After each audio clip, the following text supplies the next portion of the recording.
Thank you again for being here. Really excited to be doing this first Build in Public live. This is the first of its kind, and very excited to be here.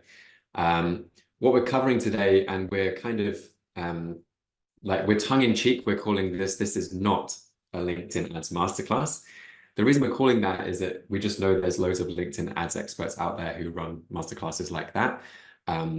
Although we do feel like we have something to say on this topic, we don't want to call this a masterclass. And this is Jonty from the B2B team. He's our head of paid media. He's an absolute wizard when it comes to anything technical or running ads. Hey, everyone. You can help me out with like the more technical questions. Awesome. Sounds good. In terms of how we'll run the session, we've got sort of maybe 30 minutes or so to present to you guys. If you have questions while we go, just chuck them in the chat. We want to keep this really interactive. We've got, 15, 16 people in here right now, so not too many that we can have it really interactive. So if you have questions as we go, chuck them in the chat, or if you're feeling brave, you can unmute yourself and say hi. And yeah, we'll get straight into it. Actually, before I do, it would be great just to have an understanding of the people who are here on the call, and what I guess you're hoping to get out of the session today, just so we can make sure that we really tailor it properly to those of you who are here. Would you mind just putting like a quick message in the chat right now, just with who you are, company you work for, and then maybe like one or two key takeaways that you're hoping to get from the session? That would be great. Just chuck it in the chat.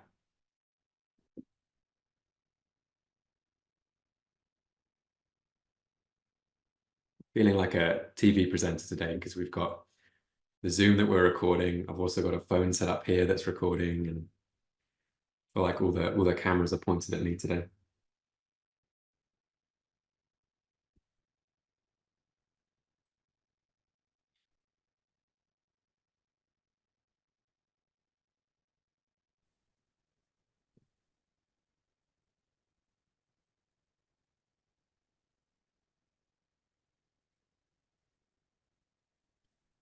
All right.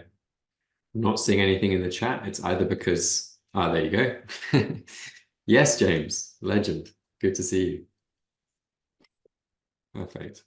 All right, we'll just keep that coming in over the next couple of minutes. Please do post an intro, and if you're looking to get anything particular out of it, that would be super useful. A lot of 2024 talk, which is good. I like that. Perfect. So as we're saying, this is not a LinkedIn ads masterclass, although I have spent a lot of my own money on LinkedIn ads. I'm one of these people that I learn by doing. I'm not great at learning by someone teaching me or learning from a textbook. I was never that good at school, to be perfectly honest. And so I learned how to run LinkedIn ads by spending my own money. So this is how much we spent on the B2B account so far. This is how much we've spent in the Tauranga account, which is our other business. And this is how much we've generated in returns. So this is actually a little bit old, but this is our revenue so far generated from B2B in the last 10 months since we launched from a standing start. And this is monthly revenue for Tauranga in the Tauranga pipeline. So just to show that although this isn't an ads masterclass, I've spent a lot of my own money on ads, and I do have some opinions on how to do it well. And obviously, as you can see, how to do it super profitably. So who this is for, and this presentation is designed for established B2B companies, and that's typically our target audience. So what we mean by established is that you've been in business for at least 12 months, you've got a track record, and ideally you've got some case studies that can be leveraged in a marketing channel like ads. Secondly, we typically our audience is mostly SME, so that's kind of between 2 and 100 people in terms of your headcount. Usually, although not exclusively. And it won't surprise you, because our company is called B2B, that we really focus on B2B businesses. So companies selling to other companies and not to individuals. So that's really who it's for. This is what we're going to be covering. So firstly, marketing fundamentals. And it's really important before you start running any ads or doing any marketing, as we would say, you have to get your fundamentals in place, because marketing channels are just a route to get attention to your thing. So if you don't have something that's worthy of getting attention to, then don't start running ads. So we'll talk about the marketing fundamentals that you need in place before even thinking about running ads. Secondly, we'll talk about why paid ads can be awesome and also why they can suck. Thirdly, we'll talk about our strategy for running ads on LinkedIn, which has generated 300K or more so far since we started from a standing start in February of this year. And vast majority of that revenue has been impacted by LinkedIn ads in one way or another. We'll give you a look inside of our ads account right now and just literally show you, like, these are the ads we're running. These are the ones that are performing well. Here are the metrics. I also want Jonty to talk a little bit about conversion tracking, because that's something that people struggle with and it's quite difficult. Fifth, we'll give you a whole breakdown of actually how to fit LinkedIn ads into the wider strategy. So this is our growth protocol. So yes, LinkedIn ads are great, but how do they fit into your wider growth strategy? If you could just mute yourself, guys, that would be super helpful. Awesome. And then sixth, we also have a giveaway. So for those that stay to the end of the presentation, we've got a giveaway. We also have a special offer that's not going to be available to anyone publicly outside of this workshop. So I promise it'll be worthwhile if you do stick around. There'll be plenty of time for Q&A as we go. So if you have questions, pop them in the chat. Jonty, if you don't mind just sort of managing those comments and just shout if there are good questions as we go. It's kind of difficult to present and look at the questions as well. No, sounds good. I'll do so. Thanks, mate. Appreciate it. Righto, let's get going. So we're ready to get started. So let's talk about marketing fundamentals and what you should have in place before I believe you even think about running ads. So I like starting these things with a question. And the question this time is, how do you define marketing? So if you just pop an answer in the chat, how do you think about marketing right now? How would you define it in a couple of sentences?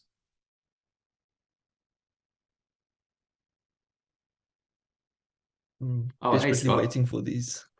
Yeah, sorry, I'm For just these seeing responses. Yeah. I know it takes a little while to put stuff in the chat. Awesome. Let your customers know how you can help them. Yeah, I think that's actually a really good definition. Did you use Promotion. ChatGPT? Yeah. Be honest, who's gone straight to ChatGPT? Love it. Positioning your brand in the mind of the correct audience. Perfect. Shop window to your audience. Yeah, I think these are all really good definitions. I love that. So how I like to think about it is I like to think about it as a pathway for getting traffic and attention to your service or product or service. So that's very similar to the definitions that you guys have been putting in the chat, but simply it's just getting attention, right? And so it's just traffic to your thing. So if you're running LinkedIn ads, you're just getting traffic to your thing. So if you don't have something that people really want, or you have something that people really want, but you haven't found a way to communicate it in a way that connects with your audience and drives interest, then all the marketing in the world is not going to save you. So I always encourage people, focus on that first. You find something that really resonates first, and then your marketing is going to be a million times more effective. So this is what we lovingly refer to as doing marketing, but not growing. So like, if you don't have something that's great and a way of positioning it that's really great, and you're just spending money on PPC, SEO, LinkedIn, whatever it is, then that's what we would refer to as doing marketing, right? So I don't know if anyone on the call can relate to that. So the answer to this, and anyone who's been following me for a little while, this is not going to be a surprise, but the answer to this as a problem and to get your marketing fundamentals right is to get very, very clear on who your ICP is. So who your ideal customer profile is, and then your positioning. So who you can help and how you can help. And then you want to seek to find what we define as market resonance. So the way of communicating your message that drives interest in the product or service. So this is really, really key before we even start thinking about running ads. And then once you're well positioned, you need sort of foundational pieces of content that articulate that position. And ideally, you want pieces of content that can take someone who doesn't really know anything about you at all, or maybe they know a little bit about you, and it can turn them into someone who's interested in working with you and into a warm lead. So that's what we define as a marketing asset. So before you even think about getting attention, that's where you should really start, in my opinion. So I don't have time to cover this, and like this could be a session on its own, finding market resonance, and there's tons of content on like my YouTube and stuff about market resonance. But we will touch on it during the breakdown of the protocol. Okay, so that's your marketing fundamentals. Any questions? Put them in the chat. Hopefully that's pretty clear. Now, let's talk about ads. So ads can be really awesome. They can be a great way of getting customers. When they're working well, it's basically a money machine. You put in £1 on the front end and you ideally get 3, 5, 10, 20, 30 pounds on the back end. So it can be fantastic, but they can also be really terrible as well. And I've seen people lose a lot of money and a lot of time running ads poorly. So I'll start with an analogy to describe why they're good. So this is a picture from a stadium. I actually don't know which stadium this is, but maybe someone in the chat can let me know which stadium this is. But this is an analogy of what it's like to run ads, okay? So imagine you could stand in, let's say, Wembley Stadium and get the chance to share your message, your products or service, and your market message to the whole crowd. So that's pretty powerful, right? And then now imagine that you could specifically pick who was in that crowd. So like, where do they live? What is the size of their company? What is their job title? And so on and so forth. And that's basically what we're doing with paid ads on LinkedIn. You're able to share your message with hundreds of thousands of people that you can directly target who those individuals are.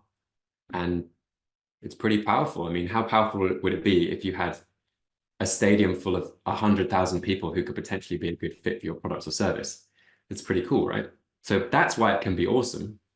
And like I said, once it starts working, LinkedIn ads can really become nice. LinkedIn ads can really become a money machine. You put £1 in at the front and you get 1, 3, 4, 10, 20 or more on the other side.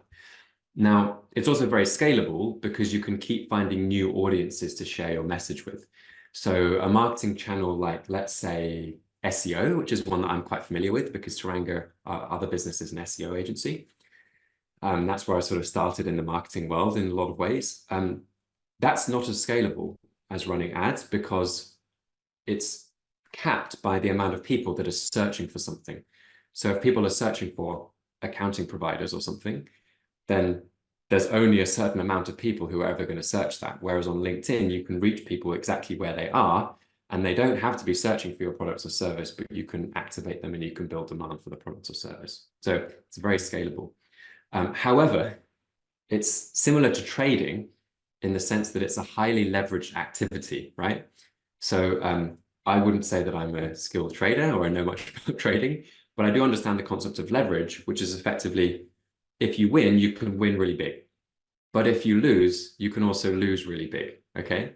So the same thing applies to paid advertising. I've seen a lot of people spend a lot of money very quickly and kind of have nothing to show for it in return. So there's kind of, I didn't want to talk about just the good things without just being conscious to also warn you of the risks of running paid ads. And I would imagine some of the people on this call have had a negative experience.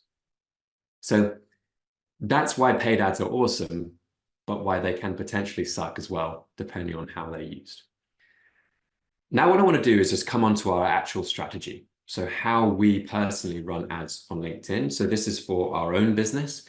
And Jonty will definitely tell you, like, we're kind of like mad scientists with our own business. We test all our own ideas in our own business, and then we apply those learnings to the growth partners and the companies that we work with. So this is our strategy that we've come up with over time. So this is for our ads and also the ads of our partners. And this is an exact breakdown of the strategy. So one thing I really want to clarify is that it's designed to build demand for our service. And it's not necessarily focused on how many leads can I generate today that I can follow up with as quickly as possible. So that's a big mindset shift, the difference between building demand versus trying to generate leads and trying to generate MQLs. Anyone that's been in marketing a while will know that not all MQLs are created equal, right? So there's a big difference between someone who downloads a PDF guide on your website versus someone who comes to your website and books in a call to speak with you about your product or service, like they book a strategy session or whatever you want to call it, right? So there's a huge difference there. And the problem that we find is that a lot of marketers and a lot of businesses are still spending all of their time, energy, and budget on trying to generate leads today, trying to capture existing demand today. So the concept of demand generation and demand building says that basically, if you look at your total addressable market, all of the companies that you could potentially work with, there's only a very small percentage of them that are in a buying cycle right now. So there's only a small percentage who are interested in actually, buying potentially your products or service. So you've got this whole other group of people, probably 95+%, who are not actually actively looking for your thing right now. And if you're just focused on generating leads today, that's called demand capture. You're just marketing to that small group of people. So that's where you focus on SEO, on PPC, people who are already problem and solution aware. They're searching for the solution. Whereas what we want to try and do with our marketing is spend a decent proportion of our budget, time, and energy on actually building demand for your product or service. So marketing to the whole group of the whole total addressable market. And that way, when they do come to a buying cycle, they'll immediately think of you. So this is really how to do B2B marketing in 2023, 2024 and beyond. And that's a key concept that you need to grab hold of if you're going to be effective with running ads. So, maybe I didn't need to go on that whole spiel. So it's focused on educating and informing our audience, as well as showing them proof and case studies, so that when they are ready to buy, in our case, when they are looking to grow their business, we'll be seen as the best or the only option available, and then they come to us. So this is a really big mindset shift for businesses and marketers. And generally, marketers want to generate MQLs today so that their sales lead can focus on calling them and follow up with them and so on and so forth. Whereas we focus on how much inbound revenue can we generate overall. So we're talking about how many great inbound calls can we get.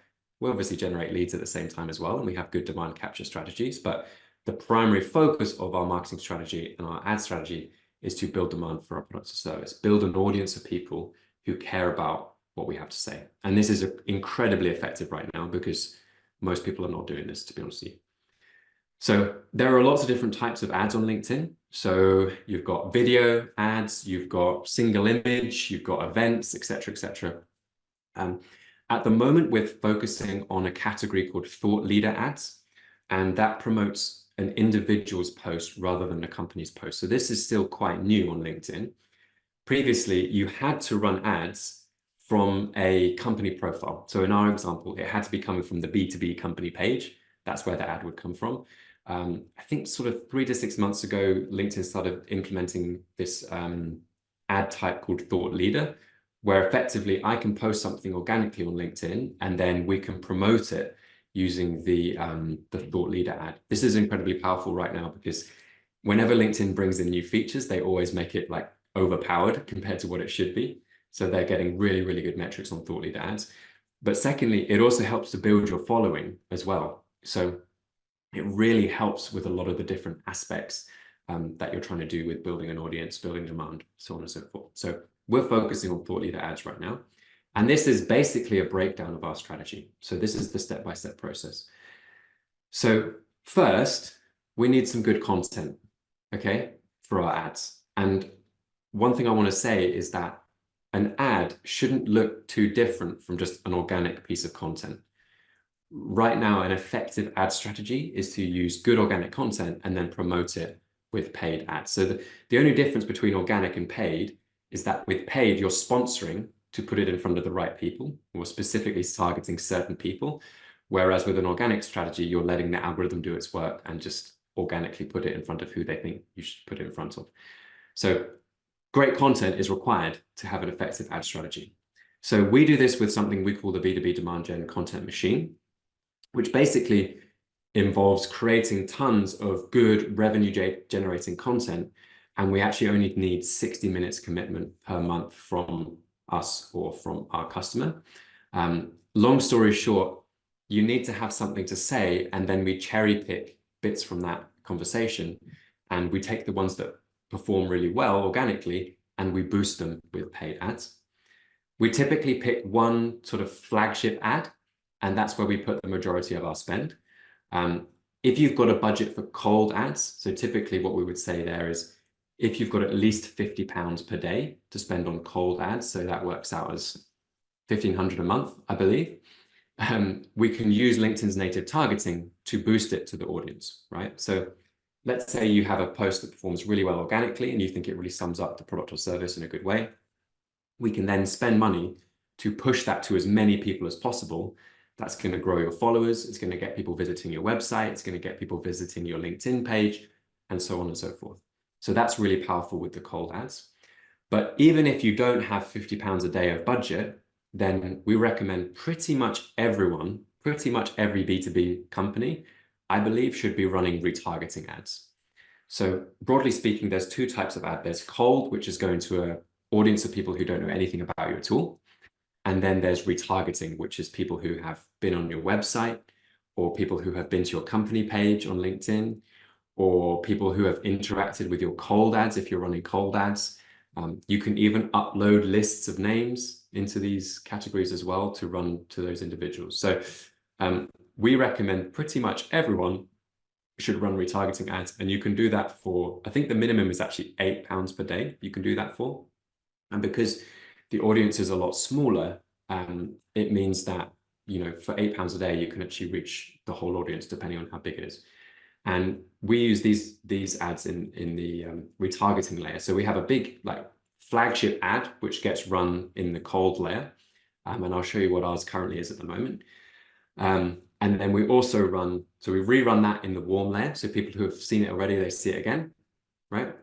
And then we also run case studies and anything that's got some sort of social proof, so snapshots of results, testimonials, case studies, we run that in the warm layer.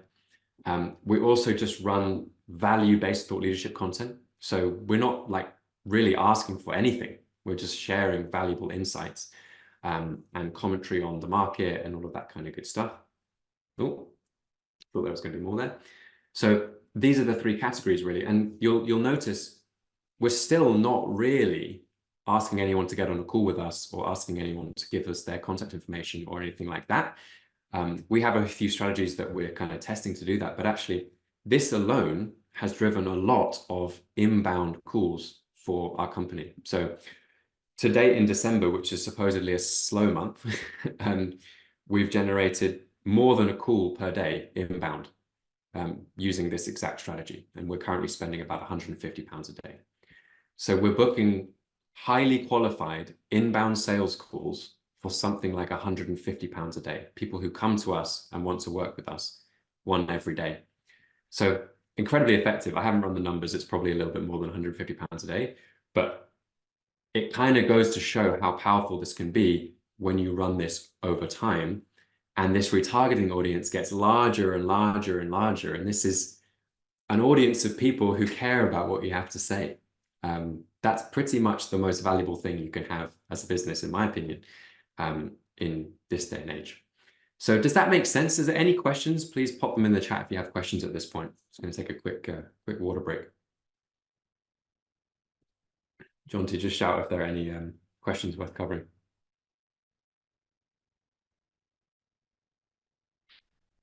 None at the moment, but yeah, I'll give you a shout. I'll probably hospital pass all the different ones over to you anyway. So okay, let's keep going. And do shout if hopefully you're getting some value out of this, guys. I want to keep this interactive. So like if you're enjoying this, if you're getting value, please chuck a comment in the chat. That'd be really useful for us. It takes a lot of energy and time to put this together. So we just want to know that it's useful. So that's the sort of high level. This is like the step-by-step process and the thoughts around the step-by-step process, which is remember everything compounds. So your organic audience will feed into your paid audience and vice versa. So you're posting content organically on LinkedIn. People will then check you out. They'll go to your website. They'll go to your company page on LinkedIn, and that will build your retargeting audience. And then also your retargeting audience will mean that more people follow you and so on and so forth. So you get a compounding effect. You're following on LinkedIn and your warm retargeting audience will get larger and larger over time. And this is an audience of people who are interested in what you have to say. That is what's truly valuable here, right? So this is much more valuable then a whole list of MQLs, like people who have downloaded a PDF, an audience of people who care what you have to say, very, very valuable.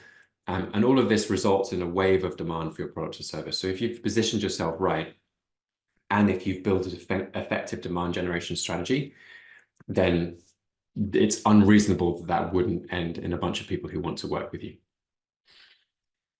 An optional extra here is that you can install something that we call a remote SDR, or a virtual assistant, to help with engagement, audience growth, and striking up warm conversations. So in my opinion, what doesn't work very well on LinkedIn is sending cold DMs to people who have no idea who you are. That used to be a good strategy, maybe a few years ago, 2-3 years ago. Nowadays, that's so saturated and so many people are doing it that it's not really a great strategy.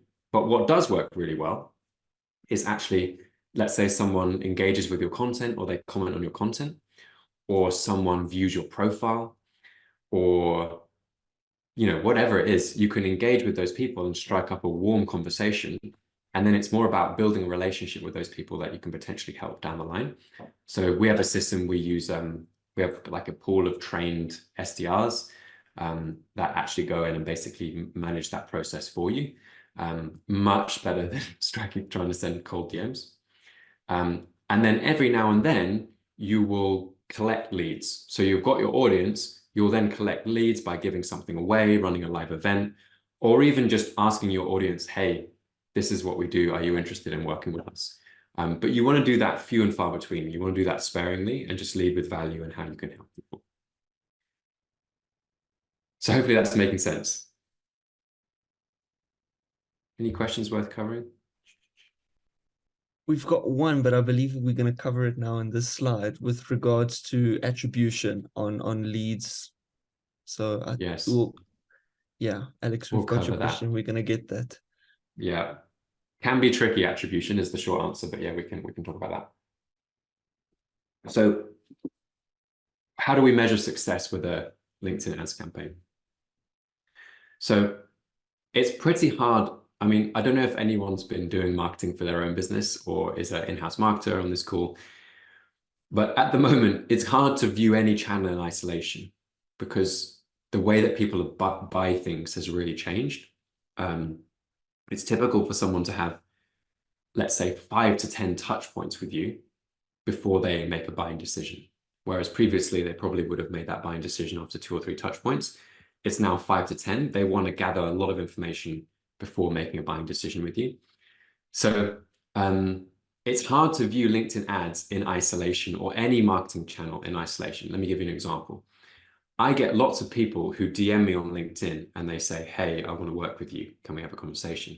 That happens pretty regularly. Have they seen our ads? Probably.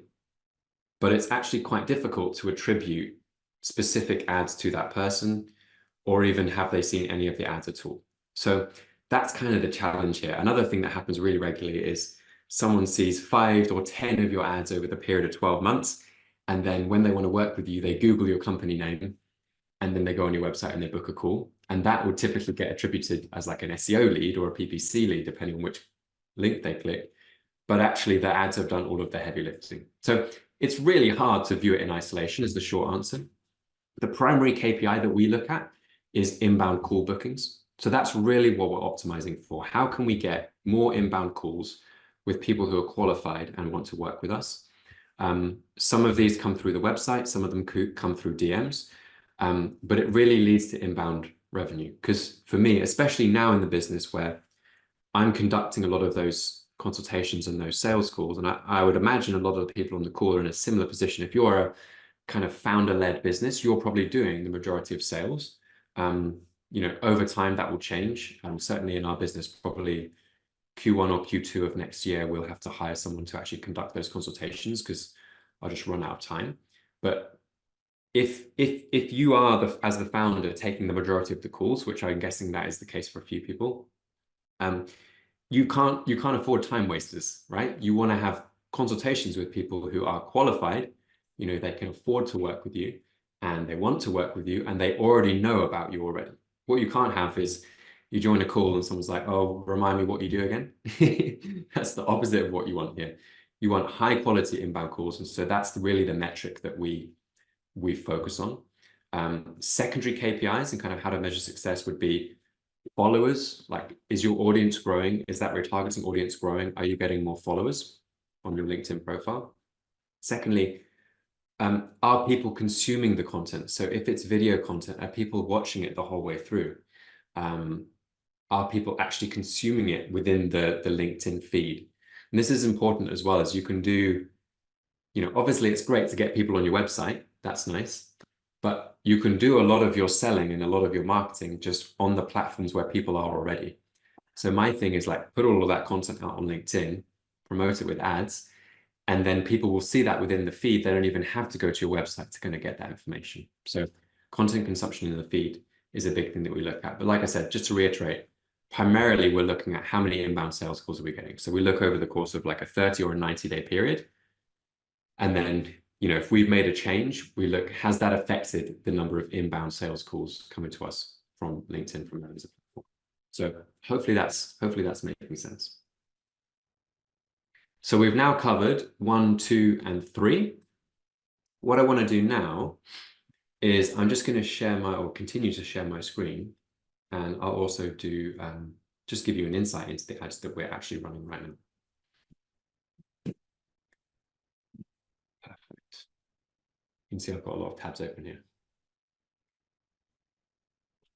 So this is a look inside of our ads account right now. So this, you can see, is yesterday. So like I said, we're spending about £150 per day, roughly. We have a cold audience, which is getting, nearly £100 worth of that spend is going on the cold audience. And then we have 2 campaigns which are running warm. So first, what I'll do is this here is our flagship ad. Okay, so this is the ad that we're putting the majority of our spend behind. And let me just see, is it easy for me to show you that ad? Yes, it is. Okay, so you probably will have seen this. So this is basically our flagship ad. So this was something that we posted organically. It went pretty viral organically, and we decided to put paid spend behind it as well. Basically, it's our growth protocol, and what we do is we share a link to our growth protocol, and you can see. So it's had, 380 comments so far, 13 reposts, 202 engagements, including myself, I think, if I got that correctly. And you can see people are commenting every few hours asking to see the growth protocol. So this is where we're spending the majority of our spend right now. And then when people comment, we actually send them the link to the growth protocol, which is about a 30-minute breakdown of the full growth protocol, which actually we'll be covering in a moment. So that's where we're spending the majority of our money right now. And then we're also spending money in the retargeting layer of nearly £10 a day just to our retargeting audience with that same ad. And then the other ads are kind of more about demand gen, social proof, and stuff like that. So you can see here, this is social proof category. So this is a snapshot of one of our clients' sales calendars. They had 6 inbound meetings in one day. So we're just sharing that message with our audience. These are some of the other ones. So this is from an interview that I did with Stacey, our creative director. So talking about doing marketing and not growing, which is one of our core kind of market messages. This is about me talking about liking to work with ordinary businesses. This is on talking about focus on generating demand and not leads.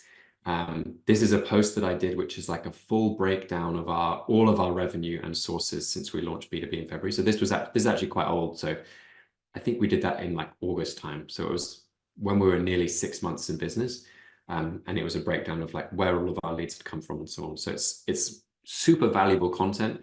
And again, none of this is really asking for anything, to be perfectly honest. This is all just value-based content, but the strategy is working really well. So as an example, this ad here, let's increase the timeline a little bit.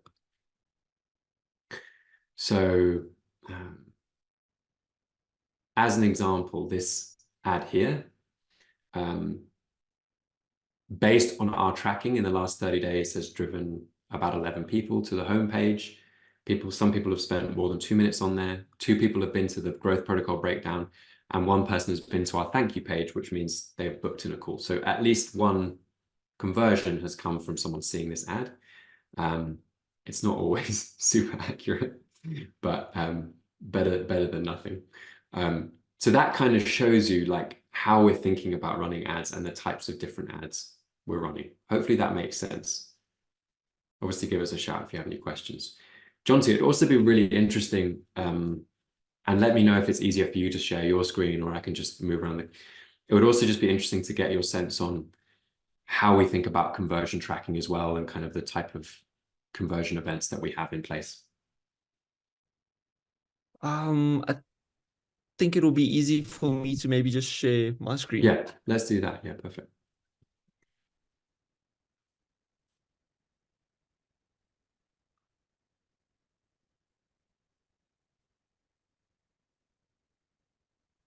Here we go.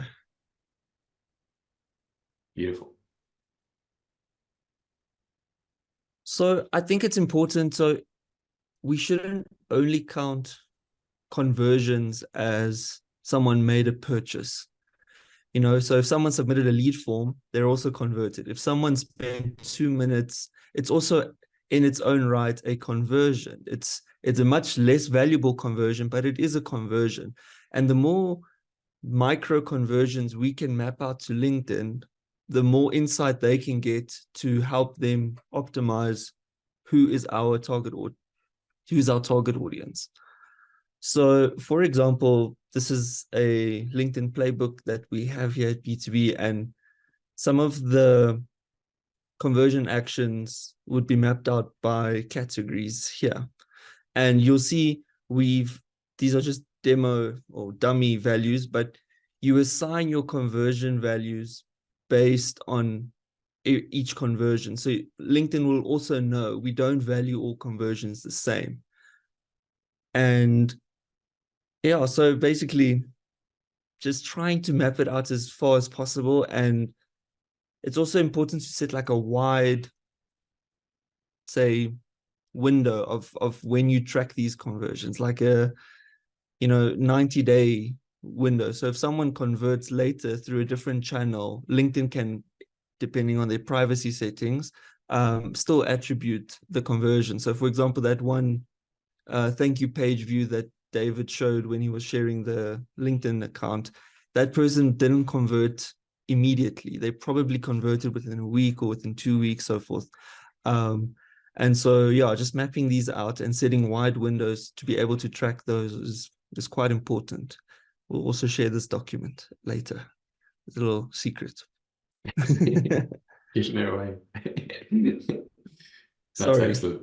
No, go for it. Go for a good little tease. Yeah, spoiler alert, this is going to be the giveaway later on in the session.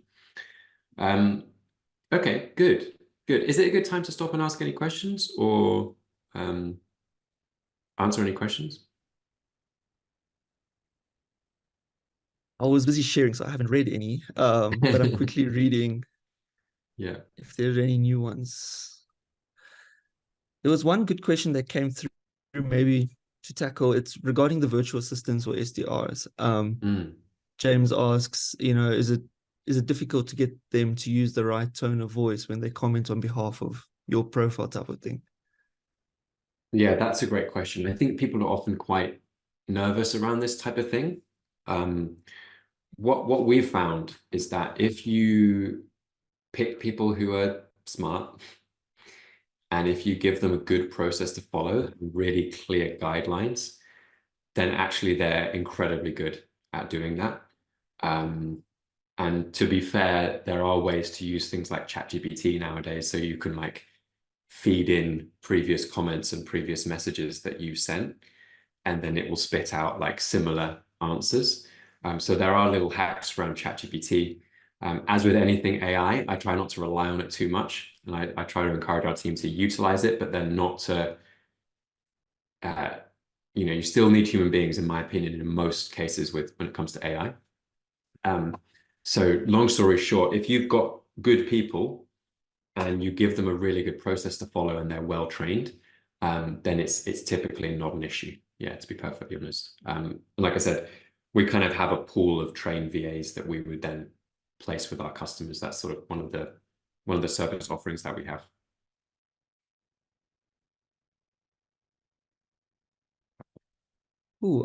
Alex, sorry. If you've got any follow-up questions, you can just pop them through. But that's broadly how we think about attributing at scale. David, back to you. Okay, perfect. So what I want to do now, so that's a look inside the LinkedIn Ads account. Now, the next step is to think about how do we put these inside an effective strategy, right? So how do we take the lessons from today and the LinkedIn Ads lessons from today and then put it into, I guess, a step-by-step protocol? So this is our growth protocol. Spoiler alert. And what it's designed to do is to take you from a place of relying on referrals or relying on cold outbound messages or kind of salesy tactics. And it's designed to help you build an inbound client acquisition machine. So that's what it's designed to do. And let me just go through a walkthrough now. And if anyone's seen this before, there will be some reiteration, but I think it's worth kind of covering some of the basics. So there's two phases to it. Phase one is about finding market resonance. So we talked about this at the top of the call, which is around your foundational positioning. So before you start running ads, you need to find what we would define as market resonance. So you need to find a way of communicating your offering in a way that connects with your audience and drives interest in the product or service. So the way to do this is with scientific testing and iteration, and we create marketing assets that turn people who haven't heard of you at all, or people who have maybe heard something about you, and it turns them into a lead and someone that's interested in potentially working with you. So how I recommend you do that, and you can follow this process in your business, is start by interviewing your existing customers. Now that helps us in two ways. Number one, we can record those calls and then we can use them in our external marketing, obviously with our customers' permission. Secondly, the insights that we gather from those calls can be really, really valuable. Can I just check? Are you seeing the growth protocol on my screen now? That's coming across? Yeah. Okay, 100%. perfect. Okay, good. I just see myself pinned. I don't want it to just be me talking. So the second valuable thing there is the insights that we gather from those customers, because what we can do is we can ask them questions about our product or service and the impact of us working with them. And we get to hear in their own words how it's impacted them, right? And often, like as a top tip, often the words that our customer uses are not the same words that we use internally. So we can take those insights and then put them into our external marketing. We then write these up as case studies, and these can be foundational marketing assets that you put on your website. You want testimonials, you want case studies, you want examples of having performed this before, or like taking people on that transformation before. And we use all this intel to go through an exercise we call the product market fit hypothesis, meaning we need to have a scientific hypothesis of who we're going after, how we can help them, and then the kind of unique messages that we're going to be sharing with the marketplace. And we use that information to create something that we call a video sales letter or a sales letter. So that is just a foundational piece of content that basically turns cold prospects and turns them into warm leads. So these are the marketing assets, and then we add them to the website. And then we test these messages with traffic. So we use the traffic process in phase two, which is the demand gen phase. And we test whether those messages are working and whether we found market resonance. So moving on to stage two. And I should mention, this is like a very high level sort of zoomed out view. So for each case, there's obviously nuance. But the purpose of this phase two is to, like I talked about, build demand. So you want to position yourself and your company as the go-to authority in your marketplace. So you want to be seen as the best or only option available. And we talked earlier about the difference between building demand versus generating leads. And put it simply, if you have market resonance, which I typically would define as the most important thing when it comes to growth, if you have market resonance and you have a really good demand building, demand generation campaign, then it's unreasonable that you won't over time get a nearly unlimited supply of people that want to work with you. So if you're doing those two things well, the end result is a lot of people interested in working with you. And then you get the other problems of like, how do you actually deliver your service and how do you sell them your thing and all of that good stuff. But this protocol is designed to solve the initial problem, which is like, how do you get people interested in what you have to say? And how do you get them coming to you and wanting to work with you? So how do we do this in practice? So we start with installing something we call the B2B demand gen content machine. I've mentioned this already today. Basically, it's how do we produce lots of content without a huge energy and effort requirement from our side. Because one of the things I've noticed, especially with busy people like founders of companies, you ask them to start creating content and it's, they might do it for a week or two, but if it's taking them hours and hours a week to write blogs and all that stuff, then it's going to be really hard for them to be consistent. So we basically use a strategy that takes about 60 minutes a month, where we conduct an interview, we record it, we get shorts, we get long clips and so on and so forth.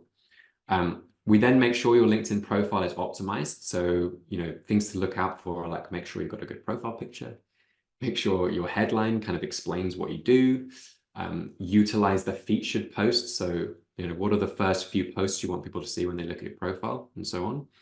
And then obviously as an optional extra, we have the remote SDR that we talked about earlier. I'm wondering about whether this should be optional or not, actually. I'm wondering whether this should be required for most people, because what I'm noticing is that we're probably getting double the amount of output from the same input by just adding this to our process. So it's been very, very effective for us, and something that just gets so much more efficiency out of your organic content and out of your ads. Because let's be honest, you don't have time to spend all day sitting on LinkedIn messaging people and posting comments. So that's a huge unlock and value add. So that's the organic strategy. Okay, so you've sorted your organic strategy now. You should have enough content to post pretty much every day on LinkedIn organically. Another thing that we can do on an optional basis, and you might want to consider doing for your business if it's a good option for you, is running Google ads. So these are one of the fastest ways to get customers today, because people are searching for the products or service. Let's say you're an accounting firm and people are searching for accounting provider for small businesses, then they're already in that phase where they've built their own demand and they're ready to be captured, for want of a better term. So if you can just get your content on your website up there when they're searching, then that's great. The accounting example is probably not a very good one because that's a very competitive niche. So these are the types of things that you have to factor into your process. But in terms of getting quick eyeballs on your stuff, Google Ads are a really good way to do that depending on the nature of your business. So to come back to LinkedIn here, we've now got an organic strategy on LinkedIn, which is fantastic. And here's where the paid ads come in. So if we have budget for cold ads, then what we basically do is we take the organic content that's performing really well and we boost it to the relevant audience using cold ads. So these are people that don't know anything about you at all, and you're going to boost your message to them. Super powerful. And the best thing about that is that will drive more traffic to your website. It will grow the number of followers you have. People will start seeing your organic content and so on. And then, like I said, even if we don't have budget for that, then we will run retargeting ads. So we'll start by spending like £8-10 a day on retargeting. And as the audience builds, we'll probably increase the spend over time. So even if we're not running cold ads, we're going to run these retargeting ads because people that come to our website, we want to hit them again. Basically, what you want is that if someone comes to your website, you want them to never forget about you, because it's very unlikely that someone comes to your website and converts on the first visit. Far more likely, they're going to have to see 5, 10, 15, 20 different touch points with you before they make a buying decision. So we need to make sure that they don't forget about us. And when they think of our thing, they come directly to us. And the beauty here is that everything feeds together. So let's say you are running Google Ads, that's going to drive traffic to your website. Some of those people might convert right away, but the majority of them won't. And that will feed into your retargeting audience. So they then drop into your retargeting audience. They see some great content that you're posting, and they then follow you organically. And then they start seeing your organic content. Same goes for this. If we're running cold ads, they might see your cold ads, they might follow you. They might go to your website. They then start seeing you retargeting ads and so on and so forth. So what you get here is you build that wave of demand. And over time, the audience gets bigger and bigger and bigger. And like I said, if you've got resonance, if you've got something that really resonates with people and something that people really want, then it's unreasonable that that doesn't lead to a lot of inbound interest. So like I said, this is an example, one of our customers, they had 6 calls in one day, all inbound from a strategy pretty much like this. We generated nearly 300K in revenue in our first 6 months using this exact strategy. So that's kind of to show you that it works as well. Any questions on this before I jump back into the Prezi? We're good for now. Okay, perfect.